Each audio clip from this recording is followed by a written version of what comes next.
ஆனா இன்னைக்கு காலையில மேல ஒரு மேடையில இருந்து பார்த்தா எல்லாம் ஒவ்வொருலாம் வந்து முக்கால்வாசி பேர் பழப்பலாட்டு என்னன்னு தெரியல. எல்லாம் பேரல்லாவளி பாட்டு போடுற எல்லாம் சிங்காசம் பழப்பலாட்டு என்னன்னு தெரியல. என்ன காரணம்? 1000 ரூபாய் வச்சா அதான் இந்த வீடியோவை பார்த்தா அவ்வளவு கோவம் வருதுங்க. குடுக்குற 1000 ரூபாய் நாங்க ஒரு நாள் கூலிக்கு போய் சம்பாரிச்சுட்டு போயிருவோமே. இவங்க இப்படி பேசுறாங்களே, கக்கூஸ் கல்வி கூட நாங்க அந்த 1000 ரூபாய் நாங்க வாங்கிக்குவோமே.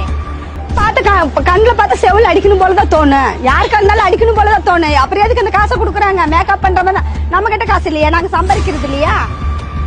ஆனா நேரில் வந்தாருன்னா எதுல அடிப்பான்னு சொல்ல முடியாம அடிச்சிருவோங்க நாங்கெல்லாம். இது வந்து ஒரு மாதிரி ஒரு டைப் ஆஃப் ஈவ் டீசிங்கா தான் நான் பாக்குறேன். இவங்க வந்து கட்சியில் இருக்கிறனால இந்த வார்த்தை பேசுறது தப்பு தான். ஆனா கையில சிக்கினாங்கன்னா யாரா இருந்தாலும் 4 பேர் சேர்ந்து அடிச்சாங்கன்னு சரியா போய்